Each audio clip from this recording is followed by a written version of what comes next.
The knock at the door. The rain had been falling since late afternoon, tapping softly against the windows of Daniel Whitmore's study.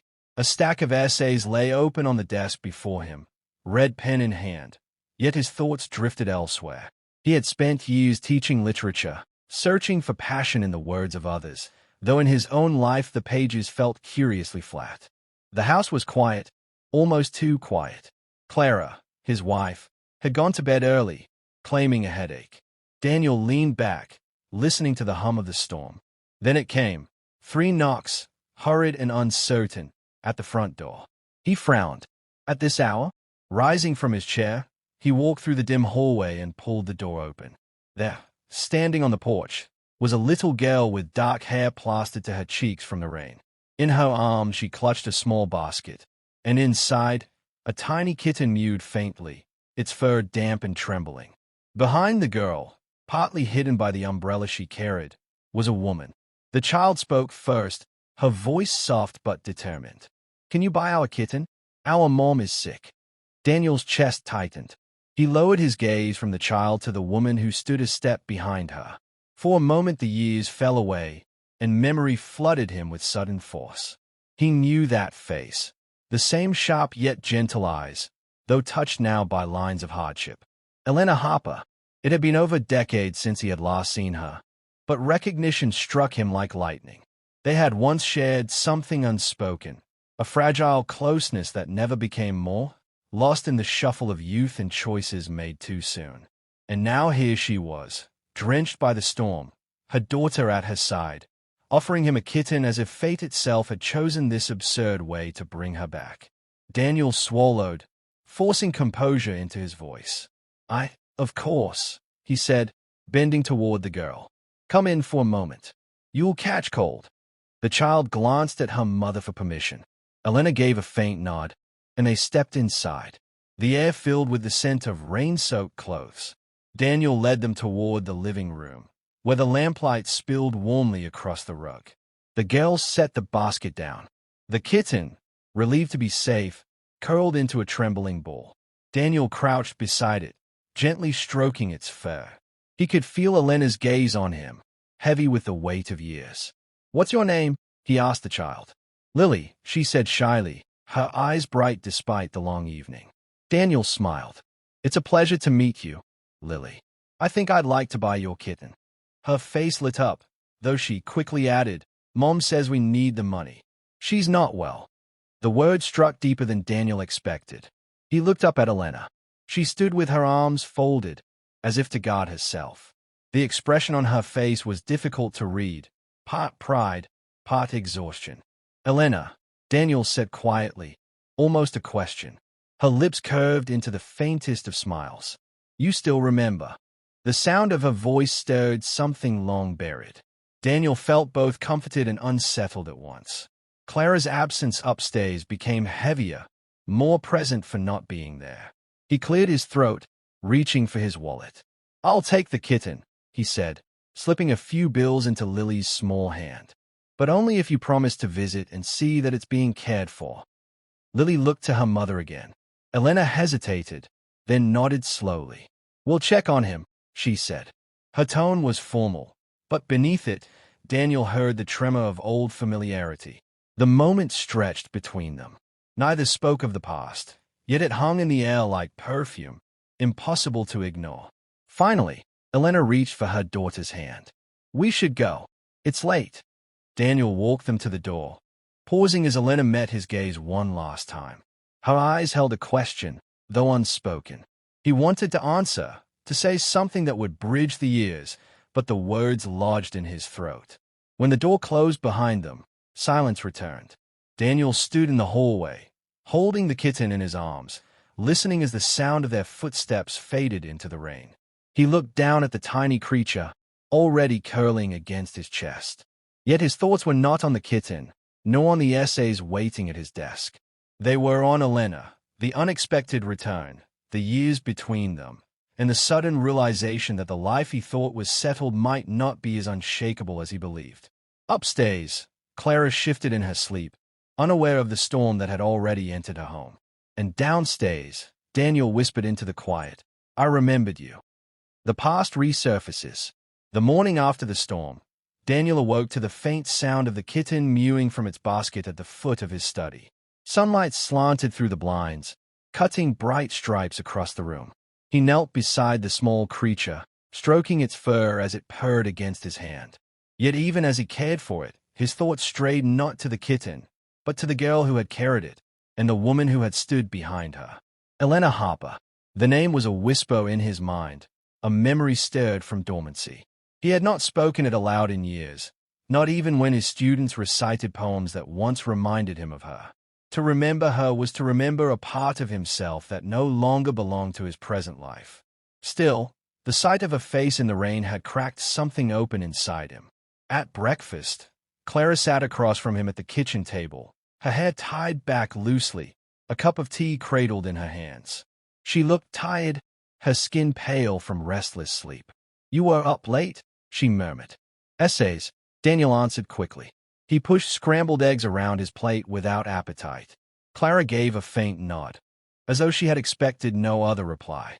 Silence settled between them, broken only by the clink of a spoon against porcelain. Once, they had spoken with ease over morning meals. Now, conversation felt like duty, not desire. After she left for her errands, Daniel remained behind. His thoughts refused to settle. The image of Elena, rain dripping from her hair, the look in her eyes when she realized he remembered her, it drew him like a tide. He told himself it was curiosity, a need for closure. Yet even as the life formed, he recognized it for what it was, longing. By late afternoon, he found himself walking down streets he had not set foot on in years. He told himself he was simply checking on the kitten's former owners, to be sure they were well. But when he stopped before the modest brick building, his heart thudded with something far less innocent. He knocked, and it was Lily who opened the door. Her face brightened instantly. "Mr. Whitmore, did the kitten like his new home?" Daniel smiled despite himself. "Very much. I thought I should bring him some food. Proper food." He lifted the small bag in his hand. Lily beamed. "Mom, he's here," she called, running back inside. Elena appeared moments later, wearing a simple sweater, her hair tied in a loose braid. She looked surprised but not displeased. "You didn't need to come all this way," she said, though her voice carried a warmth that contradicted her words. "I wanted to," Daniel replied quietly. It didn't feel right, just ending the conversation at the door. For a moment, neither spoke. The weight of what lay unsaid hovered between them. Finally, Elena stepped aside. "Come in, then." Her apartment was modest, filled with the small evidences of a child's life, scattered crayons, a half-finished puzzle on the table. Daniel set the food down on the counter, then found himself watching her as she poured tea into mismatched cups. She moved with quiet efficiency, yet there was a tired grace in her motions that struck him. "How have you been?" he asked softly. Elena hesitated before answering. "Managing. Lily keeps me going. But, yes, I've been unwell. Nothing dramatic. Just life, I suppose." She looked at him then, her eyes steady. "And you?" Daniel exhaled slowly. "Married. Teaching. Sometimes it feels as though I've been asleep for years." A silence fell, heavier this time, filled with all the things they remembered but dared not say. Daniel thought of the evenings long ago when they had lingered on park benches, the laughter spilling easily, the brush of a hand near his an electric possibility never fulfilled. The years had swept that away, yet the memory had not faded, it had only waited. Lily, oblivious to the current flowing between them, climbed onto Daniel's knee, chattering about school. He smiled, listening, but his gaze kept drifting back to Elena. She caught him once, and the look they exchanged was more telling than any words. When Lily ran off to fetch the kitten's toy, Elena leaned closer, her voice barely above a whisper. "I never thought you'd remember me." Daniel's throat tightened. He wanted to tell her that he had never truly forgotten, that she had haunted him in quiet moments of regret and possibility. But before he could speak, Lily's footsteps returned, breaking the spell. Daniel rose, setting the tea aside. "I should go," he said, though his tone betrayed reluctance. Elena walked him to the door.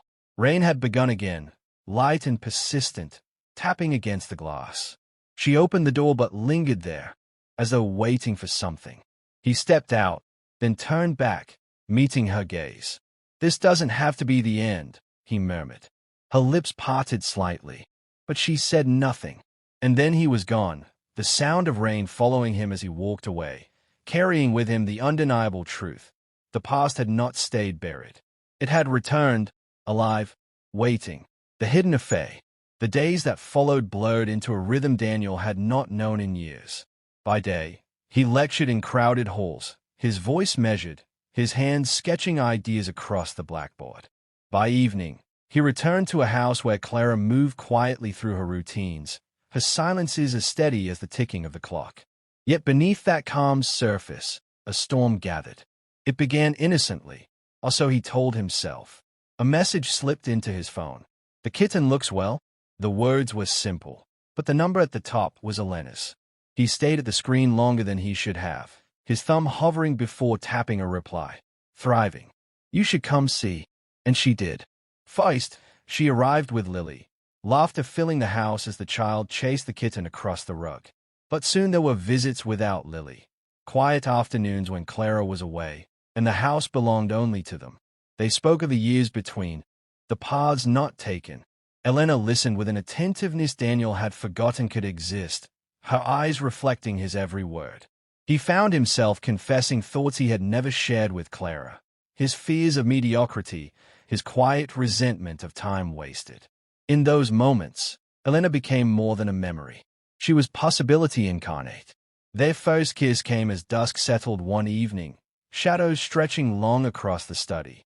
Daniel had been reading aloud a passage from a novel, his voice trembling as the words touched too closely upon their own story. He looked up, and there she was, nearer than he realized, her breath mingling with his. The kiss was hesitant, tender, and yet electric, a spark striking dry kindling. From that night forward, hesitation vanished.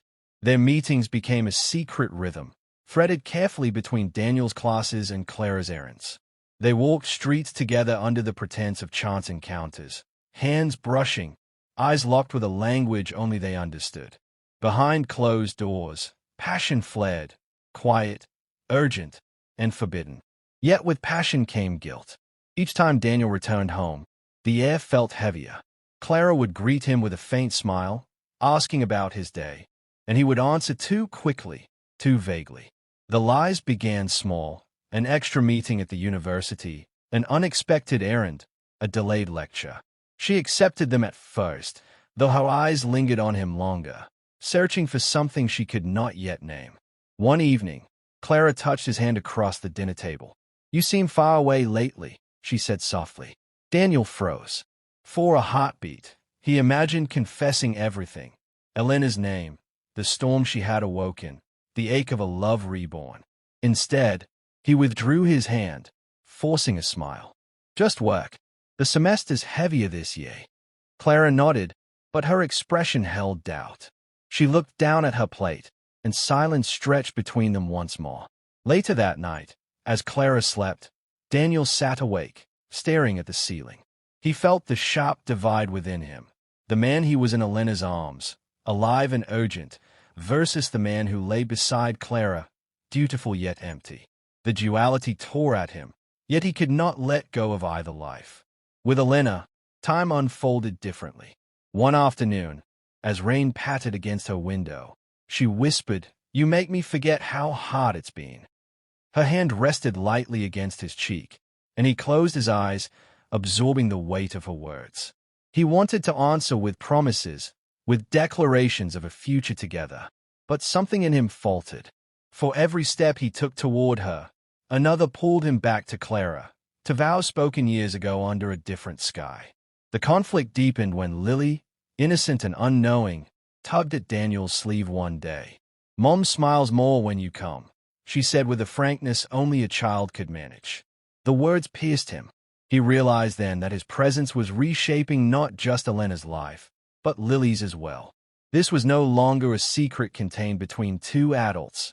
It had ripples that touched the innocent. Still, he returned, again and again, despite the guilt, despite the fear. The allure of Elena's laughter, the warmth of her hand in his, the promise of something real, they outweighed the conscience that clawed at him in the quiet of night. And yet, each time he closed Elena's door behind him, he felt the weight of betrayal grow heavier.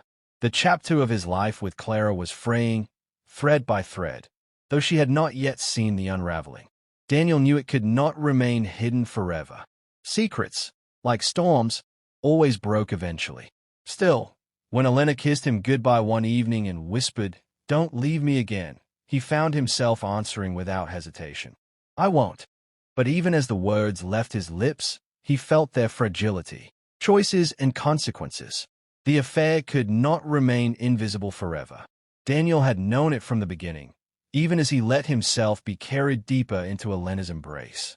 Each stolen hour, each hurried whisper, was another stone added to the weight pressing down on him. And still he returned.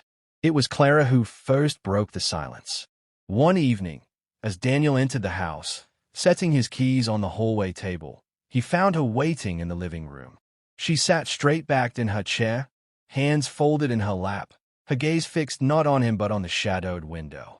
"You're different," she said quietly. The words struck harder than accusation.